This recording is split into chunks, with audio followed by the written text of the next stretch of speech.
उधर साहिबजादों की शहादत की याद में वीर बाल दिवस मनाया जा रहा है आज। और उत्तर प्रदेश के मुख्यमंत्री योगी आदित्यनाथ लखनऊ में आयोजित कार्यक्रम में शामिल हुए हैं, जिसमें सीएम योगी आदित्यनाथ ने, आपको बता दें कि बाल दिवस के अवसर पर पवित्र श्री गुरु ग्रंथ साहिब जी का स्वागत किया और गुरुद्वारे में मत्था टेका है।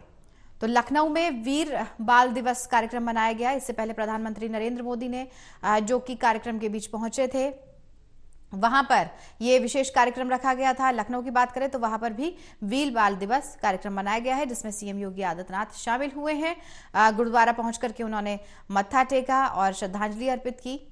ये वही माननीय विधायकगण, पूर्व मंत्री डॉक्टर महेंद्र सिंह जी, डॉक्टर नीरज बोरा जी, श्री पंकज सिंह जी, श्री मुकेश शर्मा जी, डॉक्टर हरि सिंह ढिल्लो जी, श्री राजीव गुंबर जी, भारतीय जनता पार्टी महानगर के अध्यक्ष श्री आनंद द्विवेदी जी, सरदार गुरविंदर सिंह छावड़ा जी,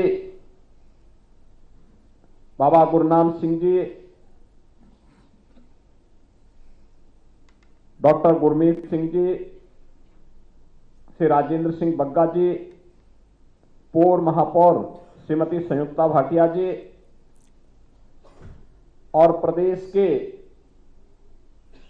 विभिन्न जनपदों से आज साहबजादा दिवस के अवसर पर उपस्थित सभी बहनों और भाइयों, भारत के इतिहास का एक ऐसा दिवस जो हर युवा को और हर बच्चे को एक नई प्रेरणा देता है।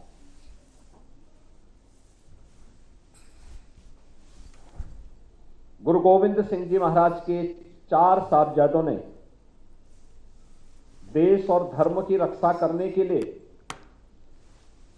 जो महान बलिदान दिया, उस महान बलिदान के प्रति कृतज्ञता ज्ञापित करने का दिवस है। साहिबजादाओं के प्रति सम्मान का भाव व्यक्त करने का दिवस है वीर बाल दिवस।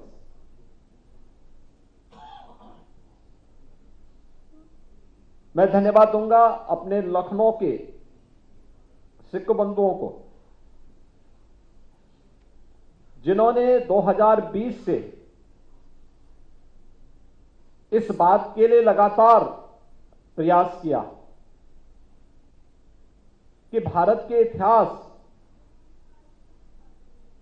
के उन स्वर्णाक्षरों में लिखे जाने वाले वीर साहिबजादों के बलिदान को क्यों विस्मृत कर दिया गया,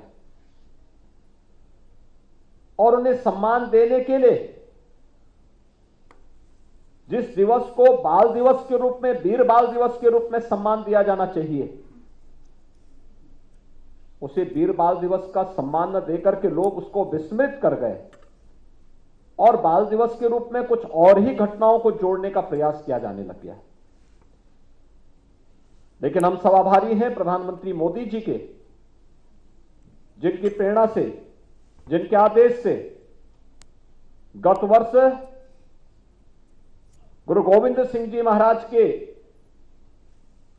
दोनों छोटे साहिबजादों बाबा जोरावर सिंह, बाबा फतेह सिंह के बलिदान दिवस को वीर बाल दिवस के रूप में मान्यता मिली। और आज हम सब यहां पर मुख्यमंत्री आवास में एक बार फिर से 5वें इस समारोह के अवसर पर एकत्र होकर के इस महान गुरु परंपरा के प्रति अपनी श्रद्धा को व्यक्त करने के लिए, कृतज्ञता को व्यक्त करने के लिए यहां पर एकत्र हुए हैं।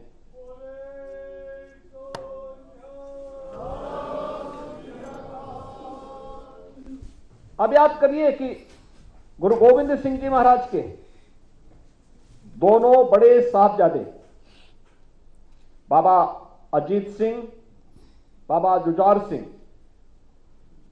चमकौर के युद्ध में बलिदान हुए। हम सब के लिए प्रश्न वही है,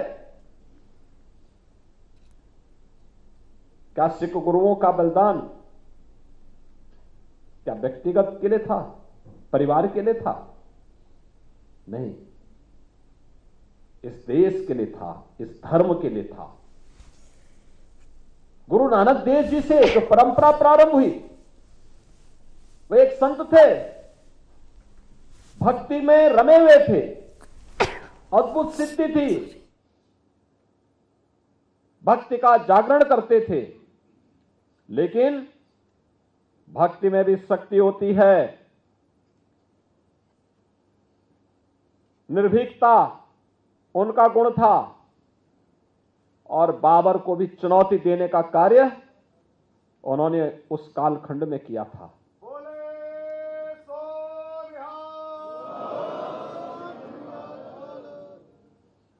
सिख गुरुओं ने कभी चैन से बैठ करके अपने लिए, स्वयं के लिए नहीं सोचा। अगर आप जाएंगे देश के अलग अलग क्षेत्रों में, अलग अलग गुरु परंपरा ने अलग अलग परंपराओं की शुरुआत की। किसी सिख गुरु के द्वारा लंगर की परंपरा को अनिवार्य हिस्सा बनाने का कार्य किया गया, किसी ने सरोवरों के माध्यम से एक नई प्रेरणा प्रदान की। गुरु अर्जुन देव ने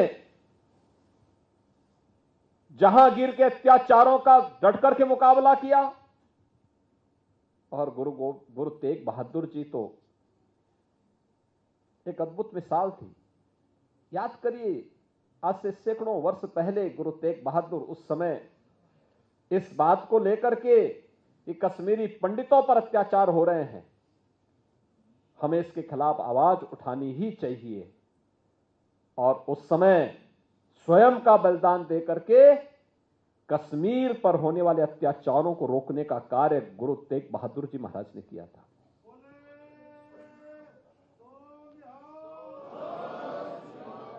क्या हमें दुनिया के अंदर ये अद्भुत इतिहास देखने को मिलेगा कि गुरु गोविंद सिंह जी महाराज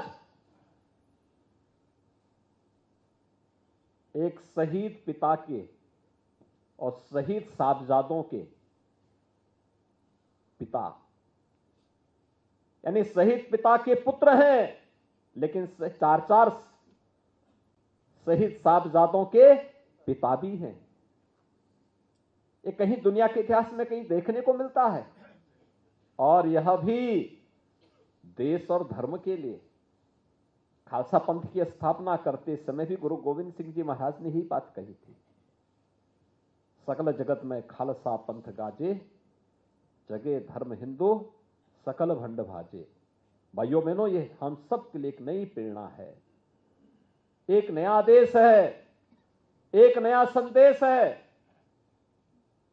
सब कुछ गुरु ग्रंथ साहब में ही समाहित करते हुए उस दिव्य ज्योति ने हम सब के लिए एक नई प्रेरणा दी। परिश्रम और पुरुषार्थ से न भागना, देश और धर्म के लिए सब कुछ न्यौछावर करने की एक ताकत अपने में समाहित करना, और गुरु कृपा से आज इसी का परिणाम है कि सिख जहां भी है अपने परिश्रम और पुरुषार्थ से कुछ करके दिखाता है। ये जो कार्यक्रम है, यह गुरु परंपरा के प्रति कृतज्ञता ज्ञापित करने का एक हम सबको एक अवसर होता है कि जिस गुरु परंपरा ने उस कालखंड में, जब मुगल सल्तनत के सामने किसी की आवाज नहीं निकल पा रही थी, समाज विभाजित था, उस कालखंड में भी उन्होंने बिना किसी की परवाह के बगैर, चाहे वह भक्ति धर्म जागरण के माध्यम से भक्ति के संदेश को घर घर पहुंचाने का कार्य रहा हो, या फिर समाज में रचनात्मक कार्यक्रमों को आगे बढ़ाने का कार्य, समाज को जोड़ने का कार्य, या फिर देश के लिए बलिदान की एक श्रेष्ठ परंपरा को आगे बढ़ाने का कार्य, यह इस श्रेष्ठ परंपरा ने किया है, और हम सबको इस पर गौरव की अनुभूति होनी चाहिए। ये भारत का इतिहास है। कब भारत चुका है? गुरु गोविंद सिंह जी महाराज के चार साहबजादे, बाबा अजीत सिंह, बाबा जुझार सिंह, बाबा जोरावर सिंह, बाबा फतेह सिंह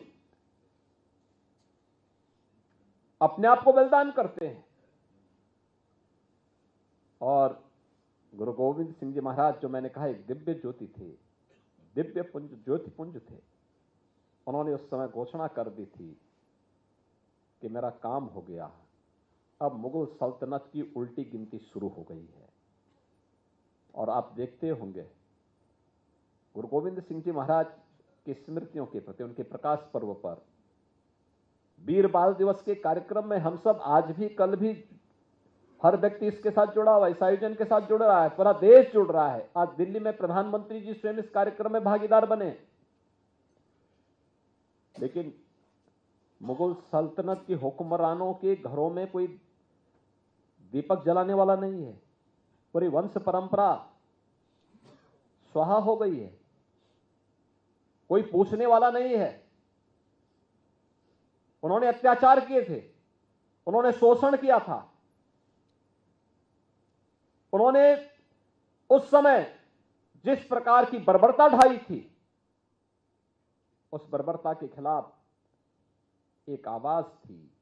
और दिव्य पुंज के रूप में, दिव्य शक्ति पुंज के रूप में, दिव्य ज्योति के रूप में गुरु गोविंद सिंह जी महाराज ने वह कार्य एक नई प्रेरणा के रूप में हम सबको किया। भारत का इतिहास इस देश से बहुत समृद्धशाली है। और सचमुच जब मैं इन बच्चों को देखता हूं, हम लोगों को लगता है कि वास्तव में उस समय भी गुरु गोविंद सिंह जी के चार साहबजादे भी लोग लालच दे रहे हैं। औरंगजेब के सूबेदार उन्हें लालच दे रहे हैं, हर प्रकार का लालच दे रहे हैं, धमका रहे हैं, क्रूरता की हदों को पूरा कर रहे हैं। लेकिन कोई अपने संकल्प से हटा नहीं। और यही तो भारत का इतिहास है। हमारी युवा पीढ़ी के सामने, हमारे स्कूली बच्चों के सामने इतिहास आना ही चाहिए। साहबजादा अजीत सिंह, बाबा जुझार सिंह, बाबा जोरावर सिंह और बाबा फतेह सिंह के बलिदान का, जिससे वर्तमान पीढ़ी देश और धर्म के लिए अपने आप को सदैव तैयार रहते हुए अपने कर्तव्यों के प्रति निर्वहन करने के लिए सदैव अपने आप को तैयार कर सके। और इस मामले में बार बार इस बात को कहता हूं, महाभारत के युद्ध में वीर अभिमन्यु की उम्र क्या थी? मात्र 16 वर्ष। लव और कुश की उम्र क्या थी? जब भगवान राम ने ताड़का का वध किया था, तब भगवान राम की उम्र क्या थी? भगवान कृष्ण ने जब कंस का वध किया था, तब कृष्ण की उम्र क्या थी? ध्रुव क्या उम्र थी? यानी एक लंबा इतिहास है। और वीर बाल दिवस के अवसर पर उन वीर बालकों को, जो असाधारण कार्य कर रहे हैं, उन बच्चों को इस अवसर पर हमें सम्मानित करने की एक नई परंपरा को आगे बढ़ा करके वीर साहबजादों के प्रति कृतज्ञता ज्ञापित करते हुए उनका पुण्य स्मरण करना चाहिए। और हम भी चाहेंगे राज्य सरकार भी इसमें सहयोग करे, राज्य सरकार भी इसमें लगेगी। चिन्हित किया जाना चाहिए जनपद स्तर पर, कमिश्नरी स्तर पर, प्रदेश स्तर पर उन बच्चों का चयन हो, समारोह में उनका सम्मान हो, उनका अभिनंदन होना चाहिए, स्मरण कराना चाहिए। चमकौर के युद्ध में जब बाबा अजीत सिंह और बाबा जुझार सिंह शहीद हो रहे हैं, युद्ध लड़ रहे हैं, बरसात का समय है, क्या परिस्थिति रही होगी, क्या उम्र थी? लेकिन फिर भी जूझ रहे हैं देश और धर्म के लिए। मुगल सल्तनत तो एक ही बात चाहती थी कि ये लोग केवल एक बार केवल एक कबूल कर लें कि साहब ठीक है हम आपके अधीन हैं, आगे से कुछ नहीं करेंगे। या फिर बहुत होता है कहते भी तुम इस्लाम स्वीकार कर लो। बहुत सारे लोग हैं जो इसके पीछे जा रहे हैं। लालच में व्यक्ति क्या नहीं कर दे रहा है, लेकिन ये गुरु प्रेरणा और उस संकल्प के साथ डटे रहना, यही महानता दिलाती है, महानता यही प्रदान करती है। आज हम सब यहां पर हैं। आप सोचिए, देश के प्रधानमंत्री जी भी वीर बाल दिवस के समारोह में भाग ले रहे हैं, राज्यों के मुख्यमंत्री भाग ले रहे हैं, और ये मेरा सौभाग्य है, मेरे मंत्रिमंडल और मेरे सहयोगियों का सौभाग्य है कि इस मुख्यमंत्री आवास पे गुरुबाणी का पाठ इसी बहाने इस आयोजन के माध्यम से हो जाता है। यह हमारा सौभाग्य है कि इस अवसर पर आप सबसे सामूहिक रूप से एक साथ मुलाकात हो जाती है। प्रदेश भर से आए हुए हमारे सिख बंधुओं के साथ इस कार्यक्रम के माध्यम से एक संवाद हो जाता है और उस कार्यक्रम को आगे बढ़ाने का एक अवसर हम सबको प्राप्त होता है। बहनों और भाइयों, हम सबको अपने इस इतिहास पर गौरव की अनुभूति करनी चाहिए। अपनी इस गौरवशाली परंपरा को और उन्नत करने के लिए निरंतर प्रयास करते रहने चाहिए। और मैं बार बार इस बात को कहता हूं, उन स्थलों को चिन्हित करना चाहिए जो गुरु नानक देव जी से संबंधित हैं। उसके लिए समाज के स्तर पर और सरकार के स्तर पर क्या कार्य होने हैं, हमारा कार्य प्रारंभ होना है। गुरु अर्जन देव जी से जुड़े हुए कोई स्थल है, गुरु तेग बहादुर जी से जुड़ा हुआ कोई स्थल है, गुरु गोविंद सिंह जी से जुड़े हुए जो स्थल हैं, इनके बारे में और फिर अन्य ऐसे महापुरुषों के बारे में देश के अंदर कभी ऐसा नहीं हुआ। महाराजा रणजीत सिंह जब शासक बने तो उन्होंने कोई भेदभाव नहीं किया। याद करिए, अगर उन्होंने स्वर्ण मंदिर पे सोना चढ़ाया तो काशी विश्वनाथ मंदिर पे भी सोना चढ़ाया।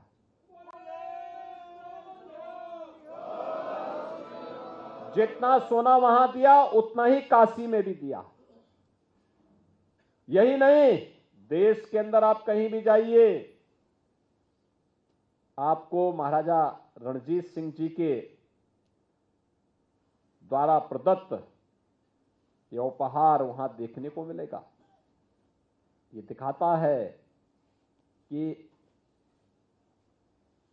एक सांझी विरासत है, एक साथ आगे बढ़ी है।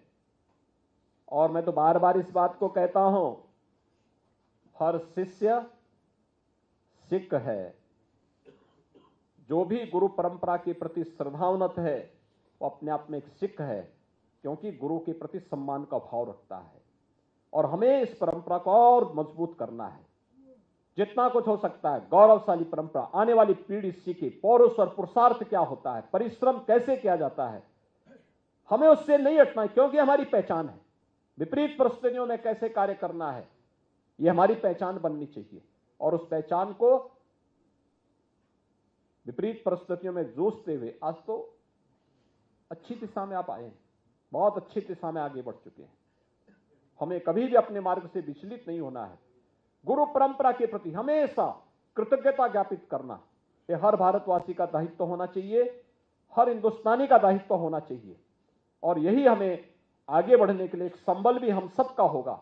मैं आज के इस अवसर पर आप सबको इस बात के लिए आश्वस्त करता हूं कि गुरु परंपरा के लिए और इस गौरवशाली परंपरा को आगे बढ़ाने के लिए राज्य सरकार और डबल इंजन की सरकार सदैव आप सबके साथ में है। मैं एक बार फिर से आज वीर साहबजादा दिवस के अवसर पर, जिसे हम वीर बाल दिवस के रूप में आज यहां पर आयोजित कर रहे हैं, इस अवसर पर प्रदेश भर से आए हुए आप सभी प्रतिनिधियों का मैं हृदय से मुख्यमंत्री आवास पर आयोजित कार्यक्रम में अपने सभी सहयोगियों की ओर से आपका अभिनंदन करता हूं, आपका स्वागत करता हूं और विश्वास व्यक्त करता हूं कि इन चार साहबजादों की का बलिदान हम सब के लिए, पूरे प्रदेशवासियों के लिए, देशवासियों के लिए एक नई प्रेरणा होगी हम सबको आगे बढ़ने की।